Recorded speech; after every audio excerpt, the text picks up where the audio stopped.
90 రోజుల కోర్సు పూర్తి చేస్తే చాలు 100% ప్లేస్మెంట్ సపోర్ట్ తో సాఫ్ట్వేర్ జాబ్ మీ సొంత. వెంటనే కోడ్ జ్ఞాన్ డెస్టినేషన్ ని సంప్రదించండి. నమస్తే, welcome to Suman TV. Janasena 12వ ఆవిర్భావ దినోత్సవం చిత్రాలలో అంగరంగ వైభవంగా జరిపించేందుకు ఏర్పాట్లయితే చకచకా జరుగుతున్నాయి. ఇక్కడ మనం చూసుకోవచ్చు, వీర మహిళలు కూడా తమ వంతు పాత్రను పోషిస్తున్నారు. మేడం నమస్తే అండి, ఎక్కడి నుంచి వచ్చారు? మేము పెందుర్తి నియోజకవర్గం అండి. నా పేరు గొన్నా రమాదేవి. ఈరోజు ఇక్కడ సభ దగ్గరికి వచ్చి చూడడం జరిగింది. చాలా కన్నుల పండుగగా ఉందండి. మా జనసేన సభ ఎక్కడ ఏర్పాటు చేసినా కూడా ఎటువంటి లంచాలు ఇచ్చే ప్రభుత్వం వైసీపీ ప్రభుత్వం, కానీ మా ప్రభుత్వంలో అయితే ఎప్పుడూ కూడా ఎవరికి కూడా బిర్యానీ ప్యాకెట్ కూడా ఇవ్వాల్సి చాలా స్వచ్ఛందంగా వస్తారు. అలాగే ఇక్కడ చాలా ఆనందదాయకంగా ఉందండి. పిఠాపురం ప్రజలు చాలా అదృష్టవంతులు కూడా. అలాగే మా జనసేన అధినేత మా వీర మహిళలకు మటుకు పెద్దపీట వేశారు. ఎప్పుడు కూడా వీర మహిళలు గౌరవించుకునే పార్టీ ఏదైనా ఉంది అంటే అది ఒక జనసేన పార్టీలోనే ఖచ్చితంగా జరుగుతుంది. అలాగే రేపు 5 లక్షల మంది మేము ఏ అధికారంలో లేనప్పుడు కూడా 5 లక్షల మంది ఇప్పటం గాని, యువశక్తి రణస్థలంలో చేసిన కార్యక్రమానికి గాని వచ్చారు. ఇప్పుడు 10 లక్షల వరకు కూడా వస్తారని మనస్ఫూర్తిగా అందరం కూడా కోరుకుంటున్నాం. విజయవంతం అవ్వాలని మనస్ఫూర్తిగా కోరుకుంటున్నాం అండి. జై జనసేన, జై హింద్. మేడం మీరు ఎక్కడి నుంచి వచ్చారు? గాజువాక నియోజకవర్గం అండి.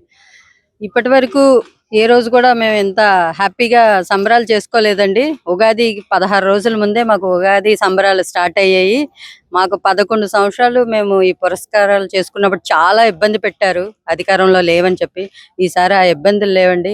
మా అన్నయ్య పిలుపు మేరకు 12 లక్షల మంది పైనే వస్తారు ఈ సంబరాన్ని చేసుకోవటానికి. జై జనసేన, జై హింద్. మేడం సభ విషయానికి వస్తే గనుక వేదిక మీద ముఖ్యంగా మహిళలకు మాట్లాడే అవకాశాన్ని కూడా కల్పిస్తూ ఉన్నారు. సాంస్కృతిక కార్యక్రమాలతో పాటు ఏ విధంగా అనిపిస్తుంది అంటే గెలిచిన తర్వాత జరుపుకుంటున్న మొదటి సభ ఏ విధంగా ఉండబోతుంది మేడం? జై జనసేన, గాజువాక నుంచి వచ్చాము మేము. ఇందిరా ప్రియదర్శి అనమాట. అన్నయ్య శపథం చేసినట్టే గెలిచిన తర్వాత ఫౌండేషన్ డే చేసుకుందాం అని చెప్పేసి పోయిన గత కాలం తన శపథం చేసినట్టే ఇయర్ అలా చేసుకోవడం కూడా మాకు చాలా సంతోషంగా ఉంది. చాలా మంది 13, 14, 15 అని ఫిక్స్ అయ్యారు, కానీ మాకు ఇంటికాడ ఉంటే వేరు మహిళలు కాబట్టి అన్నయ్య సభకి వెళ్ళి ఏం జరుగుతుందో, ఎంత ఎగ్జైట్మెంట్ ఉంటుందో అని చెప్పేసి అక్కడి నుంచి మేము వచ్చాము. మాకు ఇంటికాడ ఉండడం కన్నా ఇక్కడ ఉండడం మాకు చాలా ప్రౌడ్ గా ఫీల్ అవుతున్నాం. ఈ సభ కూడా చాలా విజయవంతం అవ్వాలని కోరుకుంటున్నాం. ఎందుకంటే పవన్ కళ్యాణ్ అంటే ఫస్ట్ ఆ మెరాకిల్ ఇదే వేరు, అది చెప్పలేము అనమాట. దాని కోసం పోస్టుల కోసం అట్ల కోసం మేము ఎవరు పనిచేయట్లేదు.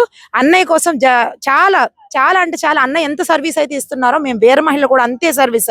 24 అవర్స్ కూడా మేము ఈ పార్టీలో ఉండి, జనసేన పార్టీలో వైసీపీ కాదు, టీడీపీ కాదు, మేమున్న మా జనసేన పార్టీకి మేము చాలా చాలా అంటే చాలా ప్రౌడ్ గా ఫీల్ అవుతున్నాం ఈ పార్టీలో ఉన్నాం. సో మా అన్నయ్య ఒక్కసారి వేదిక మీద కాదు మేడం మహిళలకి ఛాన్స్ ఇచ్చేది. ఒక్కసారి అన్నయ్య ఇలా చెయ్యి అంటే చాలు, మాకు అన్నయ్యని చూస్తే ఆ ఆనందం వేరు. ఆ చూపు కోసం ఒక్కసారి చూద్దామని కూడా వచ్చాం మేము. జై జనసేన. మేడం మీరు కమిటీలో ఒక మెంబర్ గా కూడా ఉన్నారు. ఇక్కడ జరుగుతున్న కార్యక్రమాల్లో ఎలా అనిపిస్తుంది మేడం? ఎందుకంటే జనసేన పార్టీ అంటేనే మహిళలకు పెద్దపీట వేస్తుంది, అలాగే మహిళా సాధికారత కోసం కృషి చేస్తుంది అనేది అందరికీ తెలిసిన విషయమే. మరి ఈ సభ ఏ విధంగా ఉండబోతుంది మేడం? ఖచ్చితంగా ఇది ఒక చారిత్రాత్మకమైనటువంటి సభగా, ఎట్లా అయితే మేము 10 సంవత్సరాలు మరి ఎన్నో పోరాటాలు, ఎన్నో అవమానాలు, ఎన్నో ఒడిదుడుకులు తట్టుకొని మొట్టమొదటిసారిగా ఒక చారిత్రాత్మకమైనటువంటి విజయాన్ని ప్రజలు ఈ రోజు జనసేన పార్టీకి కట్టబెట్టడం జరిగింది. మరి చారిత్రాత్మక విజయం తర్వాత జరుపుకుంటున్నటువంటి ఒక విజయోత్సవ సభ ఇది. ఇందులో మొదటి నుండి ఎవరైతే పార్టీకి కష్టపడ్డా పార్టీ కార్యకర్తలు కానీ, నాయకులు కానీ ప్రతి ఒక్కరూ ఇందులో పాలుపంచుకోవాలి. ప్రతి ఒక్కరూ ఈ విజయోత్సవంలో పాల్గొనాలి అనేది పవన్ కళ్యాణ్ గారి కోరిక. ఆయన కోరిక మేరకే ఈ రోజు ప్రజలందరూ ఈ విజయోత్సవ సభలో పాల్గొనబోతున్నారు. ముఖ్యంగా మహిళల విషయానికి వస్తే ఈ రోజు జనసేన పార్టీ యొక్క ఈ చారిత్రాత్మక విజయంలో జనసేన వీర మహిళల పాత్ర ఖచ్చితంగా వారికంటూ ఒక పేజీ ఉందని మనం చెప్పుకోవచ్చు. ఎందుకంటే సాధారణ గృహిణులు కూడా ఈ రోజు వీర మహిళలుగా తీర్చిదిద్దారంటే అది ఒక జనసేన పార్టీ పవన్ కళ్యాణ్ గారికి సాధ్యపడింది. మరి ఆయన అనుక్షణం ఆయన మహిళల్ని ఉత్సాహపరుస్తూ, చైతన్యపరుస్తూ, మరి వాళ్ళలో ధైర్యాన్ని నింపి ఈ రోజు ప్రతి మహిళ గొంతుగా ప్రశ్నించే గొంతుగా ఏంటంటే అది ఖచ్చితంగా జనసేన పార్టీ పవన్ కళ్యాణ్ గారి ద్వారానే సాధ్యపడిందని చెప్పుకోవచ్చు. ముఖ్యంగా ఈ సభని విజయవంతంగా ప్రజలు ఎక్కడా ఇబ్బంది పడకుండా, దూర ప్రాంతాల నుండి వస్తున్నారు కాబట్టి వారి మరి ఇబ్బందులు పడకుండా ఒక కమిటీని ఏర్పాటు చేసి, రకరకాల కమిటీల్ని, ఆ కమిటీల ద్వారాగా ప్రతిదీ ఒక డిసిప్లిన్డ్ గా, ఒక ప్రణాళికాబద్ధంగా ముందుకు తీసుకెళ్లడం కోసమని కమిటీలు ఏర్పాటు చేశారు. అందులో భాగంగా మరి నన్ను ఫుడ్ కమిటీలో వేయడం జరిగింది. ఆ కార్యక్రమానికి సంబంధించి ముందుగా దిశానిర్దేశం ఎట్లా మనం ముందుకు వెళ్ళాలనే దాని గురించి మేము ఒక 2-3 రోజులు ముందుగానే ఇక్కడికి చేరుకోవడం జరిగింది. మరి మనం చూస్తున్నాము, మహిళలు ఎండను కూడా లెక్క చేయకుండా మరి ఇక్కడికి వచ్చి సభా స్థలం దగ్గరకు వచ్చి మరి ఈ విధంగా ఉత్సాహంగా వారు కూడా మరి ఎలా పనులు జరుగుతున్నాయి, ఈ సభని మనం ఎలా విజయవంతం చేసుకోవాలి అనే దిశగా ఆలోచన చేస్తున్నారంటే అది ఒక జనసేన పార్టీకే సాధ్యమని మరొక్కసారి మేము తెలియజేసుకుంటున్నాము.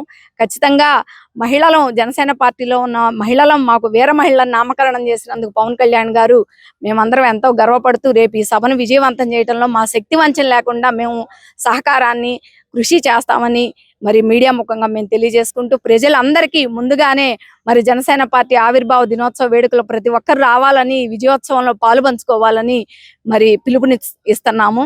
జై జనసేన, జై హింద్. రైట్. మొత్తానికి జనసేన పార్టీ ఆవిర్భావ దినోత్సవం అయితే అత్యంత వైభవంగా జరగనుంది. మండు టెండను సైతం లెక్క చేయకుండా వీర మహిళలందరూ కూడా 2 రోజుల ముందే ఇక్కడికి చేరుకున్నారు. ఇక్కడ కార్యక్రమాల్ని పర్యవేక్షిస్తున్నారు. జనసేన అంటేనే డబ్బులు పంచే పార్టీ కాదు, జనమంతా కూడా స్వతహాగా స్వచ్ఛందంగా వచ్చి తమ అభిమానాన్ని చాటుకుంటారంటూ కూడా వీళ్ళందరూ చెబుతున్నారు. ఇక్కడ అన్ని ఏర్పాట్లు అయితే పూర్తి చేశారు. దాదాపు 3 రోజుల క్రితమే ఈ కమిటీ మెంబర్స్ అంతా కూడా ఎండను సైతం లెక్క చేయకుండా ఈ పార్టీ కోసం కృషి చేస్తున్నామని, కేవలం పార్టీలో పదవుల కోసం కాదు, మేము ఈ పార్టీపై ఉన్న అభిమానాన్ని మేము చాటుకుంటున్నామంటూ కూడా వీళ్ళు చెబుతున్న పరిస్థితి. వేదిక ప్రాంగణం అంతా కూడా చాలా కోలాహలంగా ఉండబోతోంది. సాంస్కృతిక కార్యక్రమాలతో పాటు మిగిలిన కార్యక్రమాలన్నీ కూడా చేయబోతున్నారు. వేదిక మీద ఎంతో మంది మహిళలు తమ ఆలోచనల్ని, అభిప్రాయాల్ని పంచుకునే విధంగా కూడా మహిళలకు సపరేట్ గా కార్యక్రమాలను కూడా రూపొందించడం జరిగింది. మొత్తానికి పండుగ వాతావరణాన్ని తలపిస్తున్న ఈ ఆవిర్భావ దినోత్సవం మరి 14వ తారీఖు సాయంత్రం 4 గంటలకి పవన్ కళ్యాణ్ గారు వేదికను చేరుకున్న తర్వాత ఏ విధంగా ఉంటుంది, ఎంత కోలాహలం ఉంటుంది అనేది మనము వేచి చూద్దాం. కెమెరా పర్సన్ చిన్నతో అనుశ్రీ, సుమన్ టీవీ.